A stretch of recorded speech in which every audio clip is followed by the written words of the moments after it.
आप सभी का सुमन क्लासेस यूट्यूब चैनल पर स्वागत है। दोस्तों हम लोग इस वीडियो के अंदर क्लास 12 का इंटरमीडिएट एग्जाम जो 2027 में होगा उसके लिए राजनीति विज्ञान यानी पॉलिटिकल साइंस का मोस्ट इम्पोर्टेंट 100 एमसीक्यूज लाए और ये एमसीक्यूज जो है प्रीवियस ईयर का क्वेश्चन यानी पिछले वर्ष जो एग्जाम हुआ उसमें प्रश्न पूछा गया है। ये 100 प्रश्न नहीं होगा, मान के चलिए यहाँ से आप लोगों को कम से कम 300 से 400 सवाल देखने के लिए मिलेगा। तो इस वीडियो के अंदर आप लोग अंत तक बने रहिएगा, नहीं रहना। देखिए प्रश्न क्या है कि इस संपत्ति के अधिकार को कानूनी अधिकार कब बनाया गया। दोस्तों यहाँ पर प्रश्न क्या पूछ रहा है कि संपत्ति का जो अधिकार है उसको कानूनी अधिकार कब बनाया गया। इसके अकॉर्डिंग जो सही आंसर हो जाएगा, संपत्ति का जो अधिकार है वो कानूनी अधिकार बना 1978 में। और यहाँ पर 1978 देखिए ऑप्शन बी में है, तो इस प्रश्न का सही आंसर हो जाएगा option B, the right answer. इसको भी याद रखिएगा, 44वां संविधान संशोधन होता है 1978 में। 44वां संविधान संशोधन 1978 के द्वारा संपत्ति के अधिकार को मौलिक अधिकार से निकालकर मौलिक अधिकार से निकाल करके उसको कानूनी अधिकार बना दिया गया। तो इस तरह से संपत्ति का जो अधिकार है वो किस प्रकार का अधिकार है, कानूनी अधिकार है।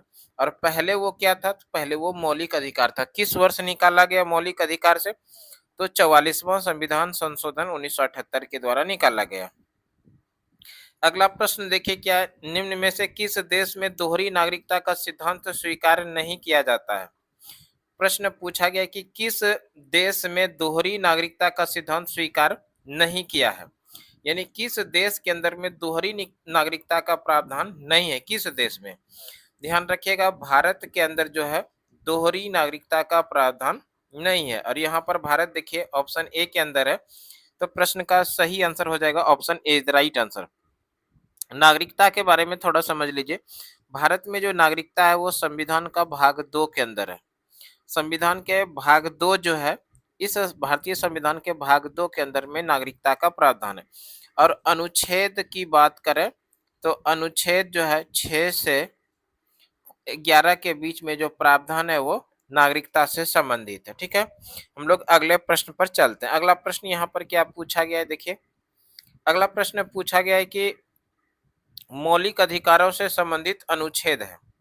मौलिक अधिकार से जो संबंधित अनुच्छेद है वो है 12 से 35 के बीच। और यहाँ पर देखिए 12 से 35 जो है वो है अनुच्छेद ऑप्शन ए के अंदर है।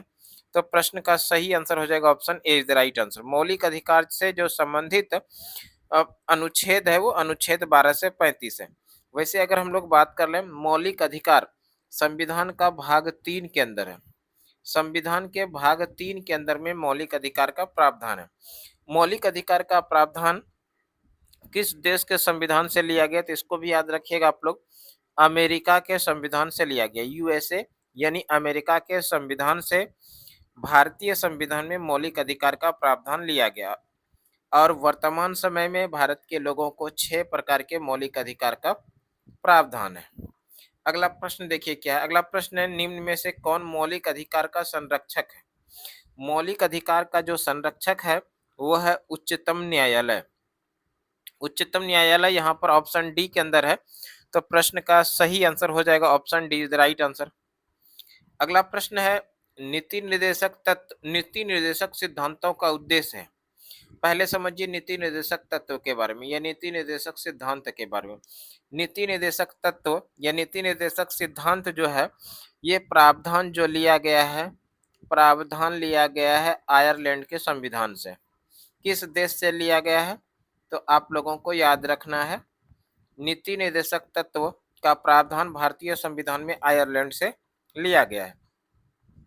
और भाग की बात कर लिया जाए, किस भाग के अंदर है, तो भाग 4 के अंदर है नीति निर्देशक तत्व।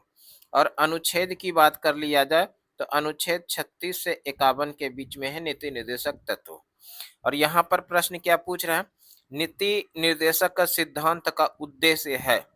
नीति निर्देशक सिद्धांत का जो उल्लेख है यानी कि उद्देश्य है वो है सामाजिक सामाजिक लोकतंत्र लोकतांत्रिक स्थापित सामाजिक और आर्थिक लोकतंत्र स्थापित करना। तो यहाँ पर देखिए ऑप्शन सी के अंदर है सामाजिक और आर्थिक लोकतंत्र स्थापित करना। तो इस प्रश्न का जो सही आंसर हो जाएगा वो हो जाएगा सामाजिक और आर्थिक लोकतंत्र स्थापित करना। ऑप्शन सी में है, तो प्रश्न का सही आंसर हो जाएगा option C is the right answer. अगला प्रश्न देखिए क्या है। अगला प्रश्न यहाँ पर पूछा गया है इस तरह से, राज्य के नीति निर्देशक तत्वों का उल्लेख है। राज्य का जो नीति निर्देशक तत्व है इसका प्रावधान संविधान के किस अनुच्छेद में है। अनुच्छेद की बात किया जाए, संविधान के किस अनुच्छेद में नीति निर्देशक तत्व के सिद्धांत का वर्णन, तो यहाँ पर अनुच्छेद 36 से 51 जो होगा इसके अंदर में नीति निर्देशक तत्व से जो संबंधित प्रावधान इसका वर्णन किया गया है। ऑप्शन बी में है अनुच्छेद 36 से 51, तो प्रश्न का सही आंसर हो जाएगा option B is the right answer. अगला प्रश्न पूछा गया है, भारतीय संविधान में कितने मौलिक कर्तव्यों का उल्लेख है। इस सवाल का जवाब आप लोग जानते हैं तो निश्चित रूप से कमेंट में बताइए। भारतीय संविधान में कितना मौलिक कर्तव्य का उल्लेख है। मौलिक कर्तव्य के बारे में थोड़ा सा आप लोग बात कीजिए, उसके बाद इस सवाल का सही जवाब देखेंगे। इसके पहले आप लोग कमेंट में बताइए भारतीय संविधान में कितने मौलिक कर्तव्य का उल्लेख है। मौलिक कर्तव्य के बारे में बात करें तो मूल संविधान में एक भी मौलिक कर्तव्य नहीं था। मूल संविधान में एक भी मौलिक कर्तव्य नहीं था। अब आप कहिएगा कि मूल कर्तव्य क्या है। मूल कर्तव्य क्या है, तो 26 जनवरी 1950 को जब भारत का संविधान लागू किया गया, ये संविधान मूल संविधान कहलाया। इस संविधान में एक भी मौलिक कर्तव्य का प्रावधान नहीं था। मौलिक कर्तव्य को जोड़ा गया 42वां संविधान संशोधन 1976 के द्वारा। 42वां संविधान संशोधन 1976 के द्वारा सरदार स्वर्ण सिंह समिति के सिफारिश पर, सरदार स्वर्ण सिंह समिति के सिफारिश पर, सरदार स्वर्ण सिंह समिति के सिफारिश पर 10 मौलिक कर्तव्य को जोड़ा गया था।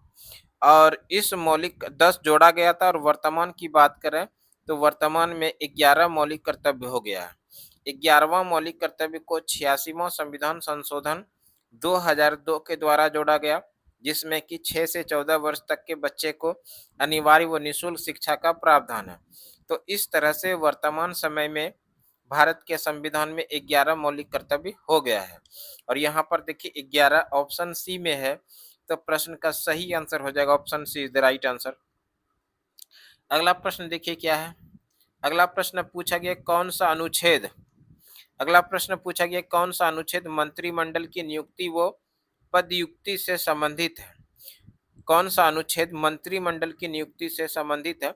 मंत्रिमंडल की नियुक्ति से जो संबंधित अनुच्छेद है तो वो है अनुच्छेद 75। और यहाँ पर अनुच्छेद 75 देखिए ऑप्शन डी के अंदर है, तो इस प्रश्न का सही आंसर हो जाएगा option D is the right answer. अगला प्रश्न है, भारत के प्रथम कानून मंत्री कौन थे। भारत के प्रथम कानून मंत्री जो थे वो थे भीमराव अंबेडकर। और भीमराव अंबेडकर देखिए ऑप्शन ए के अंदर है, तो प्रश्न का सही आंसर हो जाएगा option A is the right answer. Bhimrao Ambedkar को संविधान का जनक या संविधान का पिता के नाम से भी जानते हैं। संविधान का जनक, संविधान का जनक या संविधान के पिता किसे कहा जाता है, तो वो कहा जाता है भीमराव अंबेडकर को। भीमराव अंबेडकर का जयंती प्रत्येक वर्ष 14 अप्रैल को मनाया जाता है अंबेडकर जयंती के रूप में। भीमराव अंबेडकर संविधान निर्माण के समय प्रारूप समिति के अध्यक्ष भी थे। प्रारूप समिति, इसी को ड्राफ्टिंग कमेटी बोलते हैं या मसौदा समिति बोलते हैं, इसके अध्यक्ष थे। इसको भी आप लोगों को ध्यान रखना है। यहाँ पर प्रश्न किस तरह से आ सकता है, प्रश्न आ सकता है कि भीमराव अंबेडकर को किस समिति का अध्यक्ष बनाया गया था, तो हम लोग आंसर करेंगे प्रारूप समिति का अध्यक्ष बनाया गया था। और भीमराव अंबेडकर को संविधान का जनक या संविधान का पिता के नाम से भी जानते हैं। भीमराव अंबेडकर का जयंती प्रत्येक वर्ष 14 अप्रैल को मनाया जाता है। और भीमराव अंबेडकर का जो समाधि स्थल है उसको चैत्य भूमि के नाम से जानते हैं। चैत्य भूमि के नाम से जानते हैं। अगला प्रश्न देखिए क्या है। अगला प्रश्न पूछा गया है, भारत का प्रधानमंत्री वास्तविक प्रधान है। भारत के जो प्रधानमंत्री होते हैं वो केंद्र सरकार का वास्तविक प्रधान होता है। और यहाँ पर देखिए केंद्र सरकार जो है वो ऑप्शन बी के अंदर है। तो इस प्रश्न का जो सही आंसर होगा वो हो जाएगा ऑप्शन बी। भारत भारत का प्रधानमंत्री वास्तविक प्रधान होता है केंद्र सरकार का। केंद्र सरकार ऑप्शन बी में है, तो इस प्रश्न का सही आंसर हो जाएगा option B is the right answer.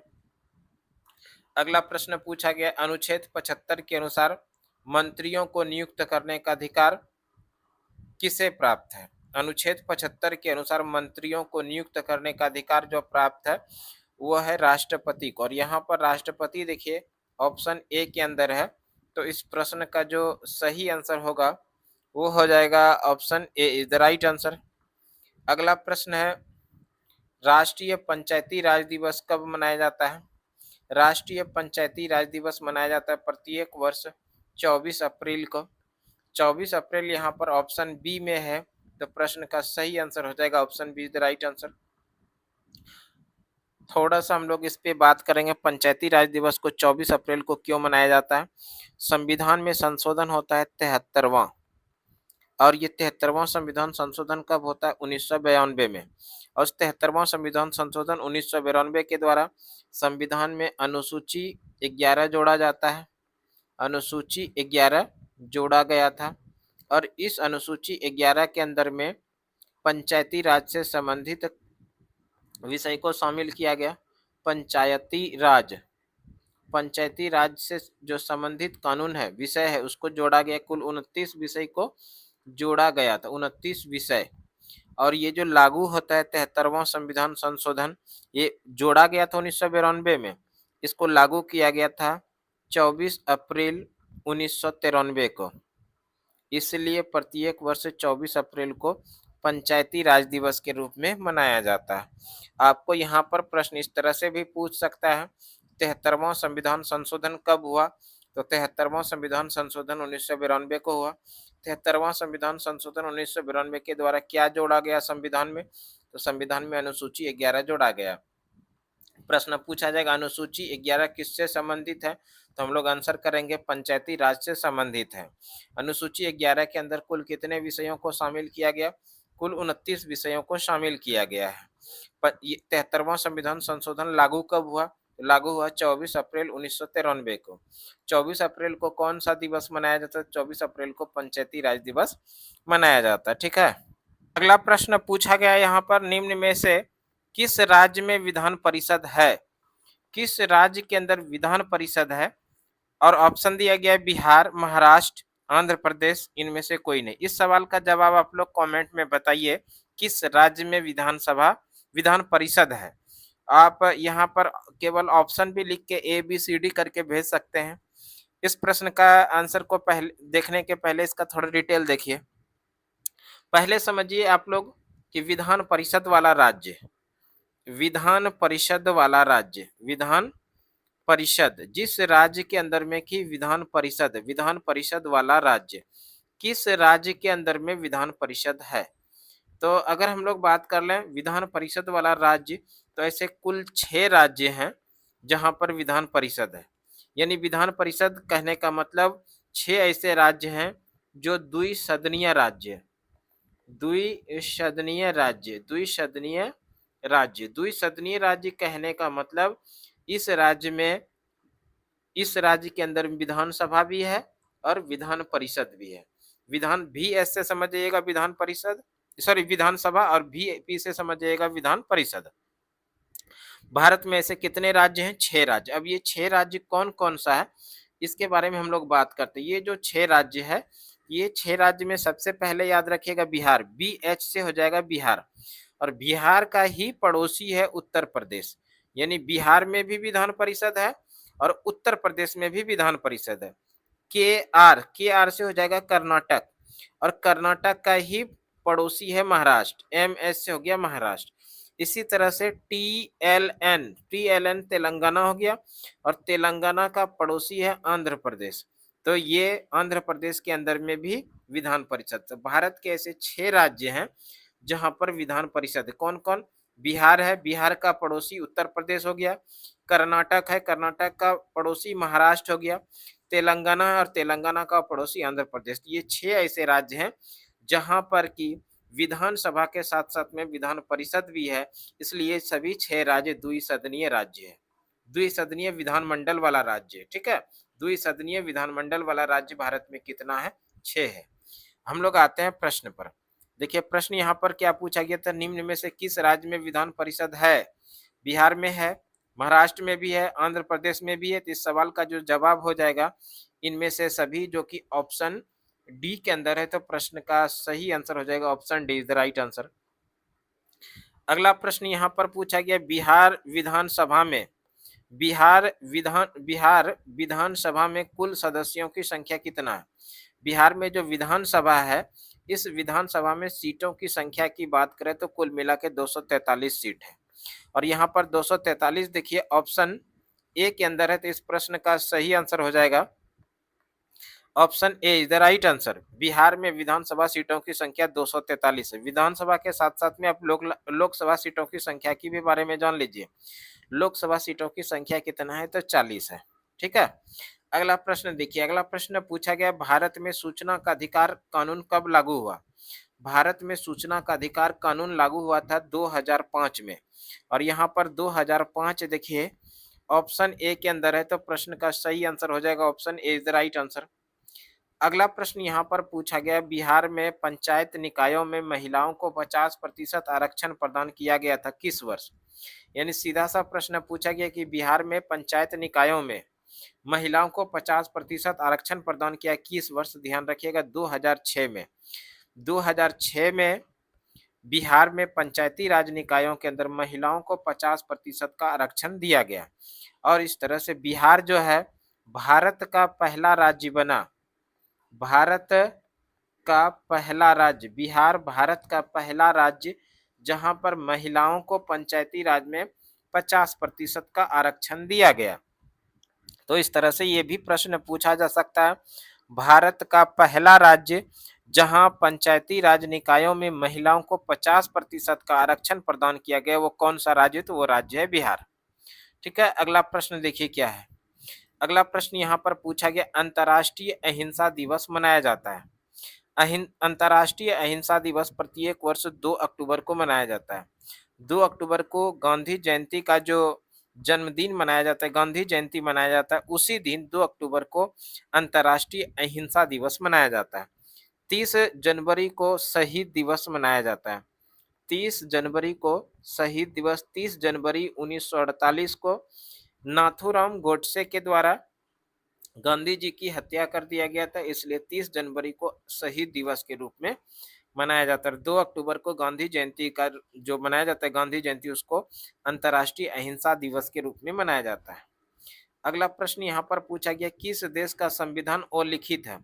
संविधान जो अलिखित है वो ब्रिटेन का संविधान अलिखित है। ब्रिटेन यहाँ पर ऑप्शन ए के अंदर है। तो प्रश्न का सही आंसर हो जाएगा option A is the right answer. अगला प्रश्न पूछा गया है, G20 के 18वें शिखर सम्मेलन का मूल विषय क्या था? G20 के 18वें शिखर सम्मेलन का मूल विषय था एक धरती, एक परिवार, एक भविष्य, जो कि ऑप्शन एक ए में है। एक धरती, एक परिवार, एक भविष्य, ये G20 के 18वें शिखर सम्मेलन का मूल विषय था। और इस तरह से ऑप्शन ए में है एक धरती, एक परिवार, एक भविष्य। तो प्रश्न का सही आंसर हो जाएगा option A is the right answer.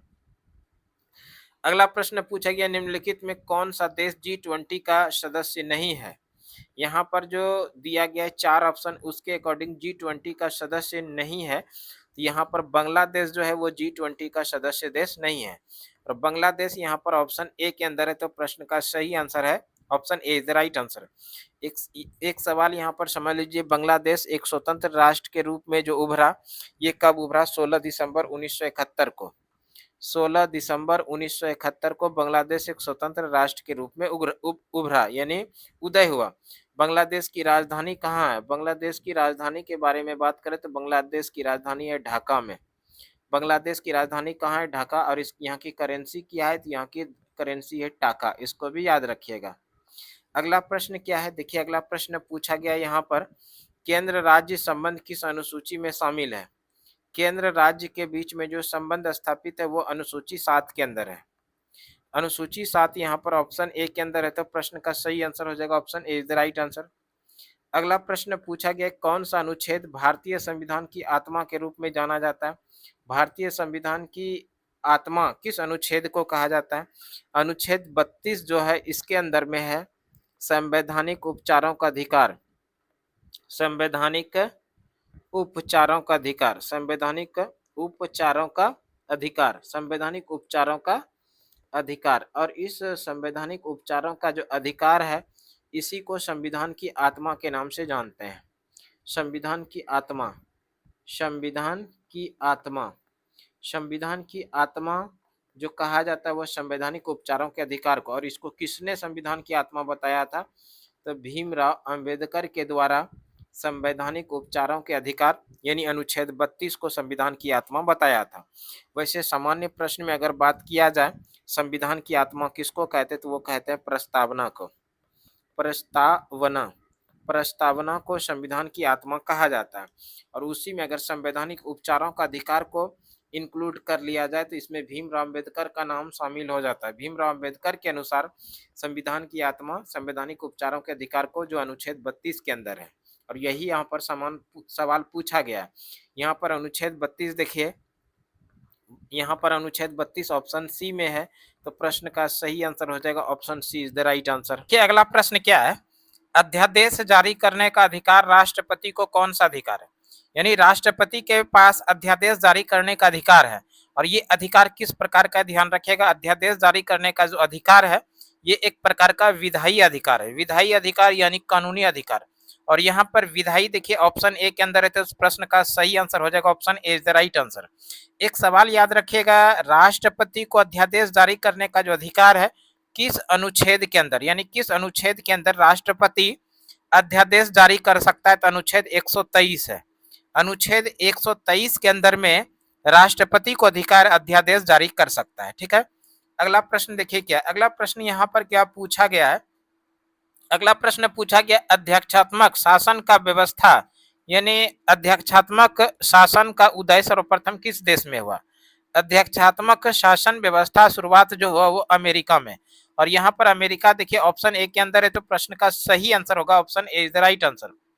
अगला प्रश्न पूछा गया, अगला प्रश्न है इस तरह से, एक्ट ईस्ट नीति, एक्ट ईस्ट नीति किस प्रधानमंत्री द्वारा शुरू की गई थी? एक्ट ईस्ट नीति यानी पूर्व की नीति शुरुआत किया गया था किस प्रधानमंत्री के समय में?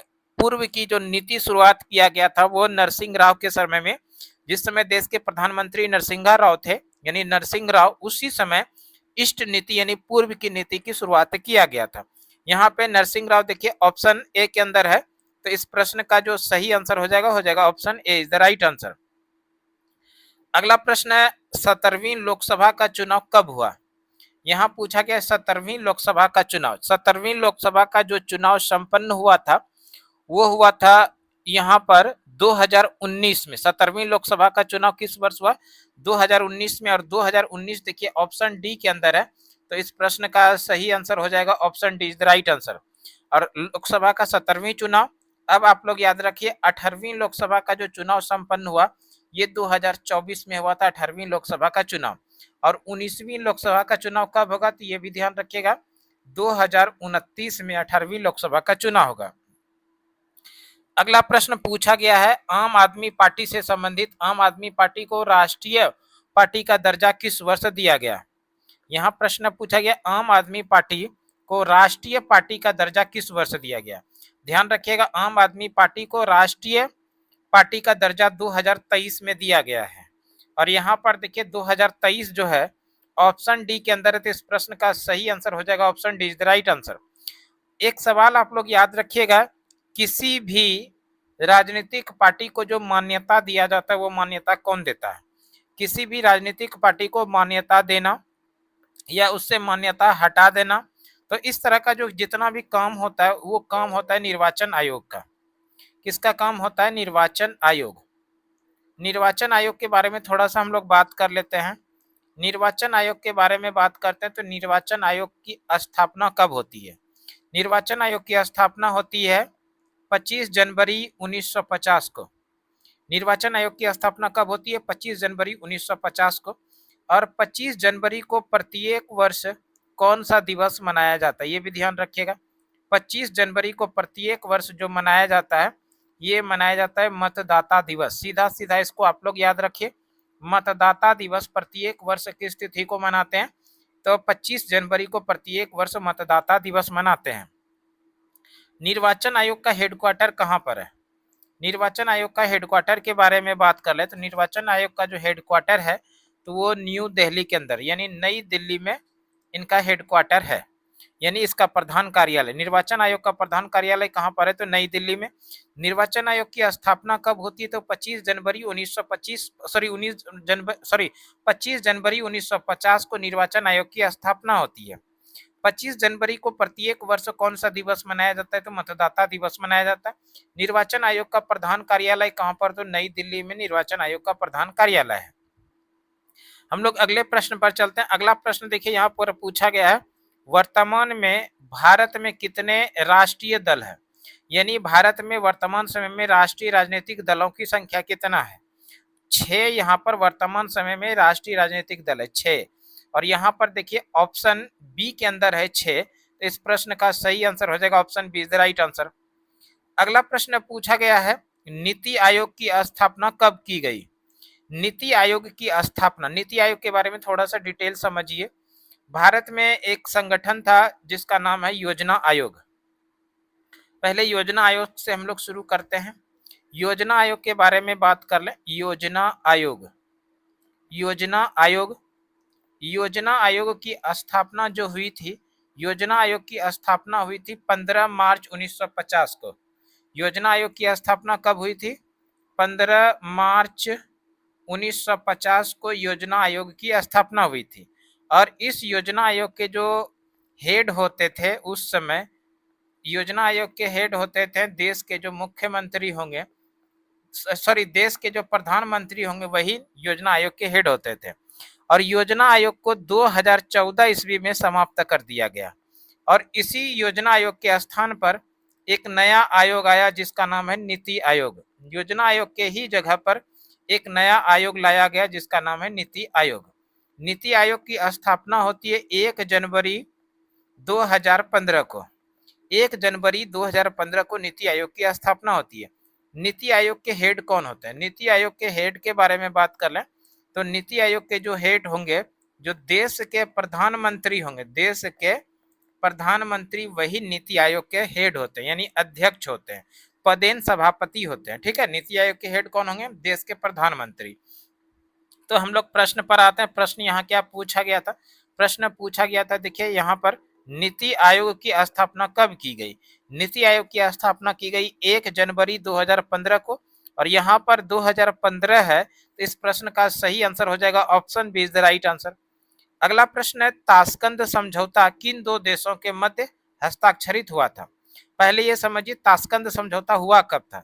ताशकंद समझौता के बारे में बात कर लें तो ताशकंद समझौता हुआ था 1972 में। और ताशकंद समझौता हुआ था इंडिया और पाकिस्तान के बीच में। इसमें भारत की तरफ से जो प्रतिनिधित्व की थी वो इंदिरा गांधी, कौन? इंदिरा गांधी। और पाकिस्तान की तरफ से जो हस्ताक्षर हुआ था वो किया था जुल्फिकार अली भुट्टो। जुल्फिकार अली भुट्टो, जुल्फिकार अली भुट्टो ने इस ताशकंद समझौता में हस्ताक्षर किया था। किस वर्ष हुआ? 1972 में हुआ। तो इस तरह से इस सवाल का जो सही जवाब होगा ताशकंद समझौता भारत और पाकिस्तान के बीच हुआ। भारत पाकिस्तान ऑप्शन ए के अंदर है, तो प्रश्न का सही आंसर हो जाएगा option A is the right answer. अगला प्रश्न है उच्चतम न्यायालय की स्थापना कब की गई थी? उच्चतम न्यायालय की स्थापना की गई थी 25 जनवरी 1950 को। 25 जनवरी 1950 को उच्चतम न्यायालय की स्थापना दिल्ली के अंदर किया गया था। इसको याद रखिएगा, यहाँ पर 1950 दिया गया ऑप्शन सी के अंदर, तो इस प्रश्न का सही आंसर हो जाएगा option C is the right answer. अगला प्रश्न यहाँ पर जो पूछा गया है, अगला प्रश्न पूछा गया है जनहित याचिका की शुरुआत की गई। जनहित याचिका की शुरुआत की गई थी न्यायिक पहल द्वारा। और यहाँ पर देखिए न्यायिक पहल जो है वो ऑप्शन सी के अंदर है, तो इस प्रश्न का सही आंसर हो जाएगा वो हो जाएगा option C is the right answer. अगला प्रश्न अगला प्रश्न है, भारत में राज्य विधानमंडल का उच्च सदन कौन होता है? भारत में राज्य विधानमंडल का उच्च सदन जो होता है वो होता है विधान परिषद। और यहाँ पर विधान परिषद देखिए ऑप्शन बी के अंदर है, तो इस प्रश्न का सही आंसर हो जाएगा option B is the right answer. अगला प्रश्न है, 86वां संविधान संशोधन संबंधित है। 86वां संविधान संशोधन जो संबंधित है वो शिक्षा के अधिकार से संबंधित है। 86वां संविधान संशोधन हुआ कब था? ध्यान रखिएगा, 86वां संविधान संशोधन हुआ था 2002 में। और इस 86वें संविधान संशोधन के द्वारा 11वां मौलिक कर्तव्य को जोड़ा गया था। 11वां मौलिक कर्तव्य, और इस 11वें मौलिक कर्तव्य में जोड़ा किया गया था, तो जोड़ा गया था 6 से 14 वर्ष तक के बच्चे को अनिवार्य व निःशुल्क शिक्षा। और यहाँ पर दिया गया शिक्षा का अधिकार, तो शिक्षा का अधिकार ऑप्शन ए के अंदर है, तो प्रश्न का सही आंसर हो जाएगा option A is the right answer. अगला प्रश्न यहाँ पर पूछा गया है इस तरह से कि अनुच्छेद 355 का सर्वप्रथम प्रयोग कब किया गया? अनुच्छेद 355 का सर्वप्रथम जो प्रयोग किया गया था वो 2023 में किया गया था। और यहाँ पर 2023 देखिए ऑप्शन डी के अंदर है, तो इस प्रश्न का सही आंसर हो जाएगा option D is the right answer. अगला प्रश्न है, पंचशील सिद्धांत के प्रतिपादक कौन थे? प्रश्न पूछा गया यहाँ पर पंचशील सिद्धांत के प्रतिपादक। पंचशील सिद्धांत के जो प्रतिपादक थे, यानी पंचशील समझौता जो हुआ था वो जवाहरलाल नेहरू के समय में। और यहाँ पर देखिए जवाहरलाल नेहरू जो है वो ऑप्शन बी के अंदर है, तो इस प्रश्न का सही आंसर हो जाएगा option B is the right answer. अगर हम लोग बात कर ले पंचशील समझौता हुआ कब था, तो पंचशील समझौता हुआ था 1954 में। और किस किस देश के साथ? भारत और चीन के बीच। भारत और चीन के बीच में पंचशील समझौता हुआ था। भारत की तरफ से जो हस्ताक्षर किए थे वो जवाहरलाल नेहरू ने इस पर हस्ताक्षर किया था, और चीन की तरफ से चाउ एन लाई, इसको भी याद रखिएगा। पंचशील समझौता कब हुआ था? तो 1954 में पंचशील समझौता हुआ था भारत और चीन के बीच में। भारत की तरफ से प्रतिनिधित्व किया था पंडित जवाहरलाल नेहरू ने। अगला प्रश्न देखिए क्या है। अगला प्रश्न पूछा गया, सुरक्षा परिषद के अस्थायी सदस्यों की संख्या है। सुरक्षा परिषद के अस्थायी सदस्यों की जो संख्या है वो है 10। सुरक्षा परिषद के अस्थायी सदस्यों की संख्या कितना है? 10। और यहाँ पर 10 देखिए ऑप्शन ए के अंदर है, तो प्रश्न का सही आंसर हो जाएगा option A is the right answer. इसके साथ याद में रखिए सुरक्षा परिषद के अस्थायी सदस्य अस्थायी सदस्य की संख्या 5 है। सुरक्षा परिषद के अस्थायी सदस्यों की संख्या कितना है? तो 5 है। ये कौन कौन है? तो आप लोगों को याद रखना है, अमेरिका है, रूस है, अमेरिका, रूस, चीन, फ्रांस और ब्रिटेन या इंग्लैंड, इसको याद रखिएगा इंग्लैंड। इस तरह से ये जो 5 देश है, अमेरिका, रूस, चीन, फ्रांस और ब्रिटेन, ये 5 ऐसे देश हैं जो संयुक्त राष्ट्र संघ के सुरक्षा परिषद के 5 अस्थायी सदस्य। 5 अस्थायी सदस्य कौन कौन? अमेरिका, रूस, चीन, फ्रांस और इंग्लैंड यानी ब्रिटेन। तो इन 5 देशों का नाम याद रखिए। 5 अस्थायी सदस्य है और 10 अस्थायी सदस्य है। अस्थायी सदस्य का कार्यकाल होता है 2 वर्षों का। ठीक है। अगला प्रश्न देखिए क्या। अगला प्रश्न पूछा गया यहाँ पर, निम्न में से कौन क्षेत्रवाद का रूप है? क्षेत्रवाद का रूप निम्न में से कौन है? क्षेत्रवाद का जो रूप है ये है भाषाई आंदोलन है, नस्लीय आंदोलन है, क्षेत्रीय पहचान आधारित आंदोलन है। तो इस तरह से इस प्रश्न का जो सही आंसर हो जाएगा, इनमें से सभी जो है वो क्षेत्रवाद का रूप है। इनमें से सभी ऑप्शन डी के अंदर है, तो प्रश्न का सही आंसर हो जाएगा option D is the right answer. अगला प्रश्न पूछा गया है, वर्तमान में भारत में कितने राज्य हैं? वर्तमान में भारत में 28 राज्य हैं और केंद्र शासित प्रदेश की संख्या 8 है। 28 राज्य और 8 केंद्र शासित प्रदेश। 28 यहाँ पर ऑप्शन सी के अंदर है, तो प्रश्न का सही आंसर हो जाएगा option C is the right answer. अगला प्रश्न पूछा गया है, भारतीय संविधान के किस अनुच्छेद में भारत को राज्यों का संघ कहा गया है? संविधान के किस अनुच्छेद में भारत को राज्यों का संघ कहा गया है? तो ध्यान रखना है, भारत के संविधान का जो अनुच्छेद 1 है, इसी संविधान के अनुच्छेद 1 में भारत को राज्यों का संघ कहा गया है। अगला प्रश्न पूछा गया है, भारतीय न्यायपालिका किस प्रक्रिया के अंतर्गत कार्य करती है? भारतीय न्यायपालिका किस प्रक्रिया के अंतर्गत कार्य करती है? तो आप लोगों को ध्यान रखना है, भारतीय न्यायपालिका जो कार्य करती है वो कानून द्वारा स्थापित प्रक्रिया के द्वारा। और यहाँ पर कानून द्वारा स्थापित प्रक्रिया देखिए ऑप्शन ए के अंदर है, तो प्रश्न का सही आंसर हो जाएगा option A is the right answer. अगला प्रश्न पूछा गया, भारतीय संविधान की किस सूची पर केंद्र और राज्य दोनों कानून बना सकते हैं? भारतीय संविधान के किस सूची पर केंद्र और राज्य दोनों ही विषयों पर कानून बना सकते हैं? तो वह है समवर्ती सूची। समवर्ती सूची यहाँ पर ऑप्शन सी के अंदर है, तो प्रश्न का सही आंसर हो जाएगा option C is the right answer.